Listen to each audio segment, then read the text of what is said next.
സാറേ സാറും എല്ലാം കണ്ടോ? ഇയാസ് കരീമൊക്കെ വിവാഹത്തിന് പൈസ ചോദിച്ചു എന്ന് പറഞ്ഞു. കല്യാണത്തിനല്ല, തലേനെ ഈ കാര്യങ്ങളൊക്കെ ഇങ്ങനെ വിട്ടു തുറന്ന് പറഞ്ഞ പ്രശ്നം ഉണ്ടാക്കാൻ പാടുണ്ടോ? വിളിച്ചിട്ട് പുള്ളിക്കാരൻ പുള്ളിക്ക് ചില്ലടിക്കാൻ 3500 രൂപ വേണോ? മടുത്തോട് ഉരുള വാങ്ങുന്നു, എണ്ണി മടുത്തോട് കാശ് വാങ്ങുന്നു. കാരണന്മാര് പറഞ്ഞ വളരെ ശരി. പുള്ളിക്കാരൻ പുള്ളിക്ക് ചില്ലടിക്കാൻ 3500 രൂപ വേണോ? 10-60 വർഷത്തെ ജീവിതം ഒന്നും അല്ലാതെ ആയതുപോലെ ആയിപ്പോയി.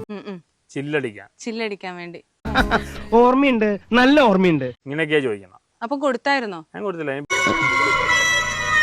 കാണിച്ചു തരാടാ. പിന്നെ പുള്ളി ബേസിൽ നല്ല മനസ്സിലേക്കാണ്, പക്ഷെ പുള്ളിയുടെ ഈ അശ്ലീല ലാംഗ്വേജ് എനിക്ക് സഹിക്കാൻ വയ്യ. പിന്നെ പുറത്ത് വെച്ച് കിട്ടും, അപ്പൊ ഞങ്ങൾ എടുത്തോളാം. ഇയാസ് കരീമിന്റെ ലൈംഗികമായിട്ട് കുറെ അശ്ലീല വാക്കുകൾ പറയും. കുറച്ച് കൂടി പോയി, നമുക്ക് സംസാരിച്ചുറപ്പിക്കാം. എനിക്ക് കേൾക്കാൻ താല്പര്യം എടുത്തില്ല. എവിടെ പോണം? കൂവി തുടങ്ങുമ്പോ ഇറങ്ങിയാ പോരെ. 3500 രൂപ എന്നോട് ചോദിച്ചിരിക്കുകയാണ്.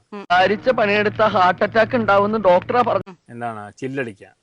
പുള്ളിയുടെ പാർട്ടി പുള്ളി എന്തായിട്ട് ആഘോഷിച്ചത്. അബദ്ധം എടുത്തൊരു മനസ്സാണ് നമുക്ക് ജയിക്കാനാവില്ല. അതെ, ഈ അലവലാതി കൂട്ടങ്ങളുടെ ഇടയിൽ കഴിയാൻ എന്നെ കൊണ്ട് വയ്യ. ഞാൻ അങ്ങ് പോവാ.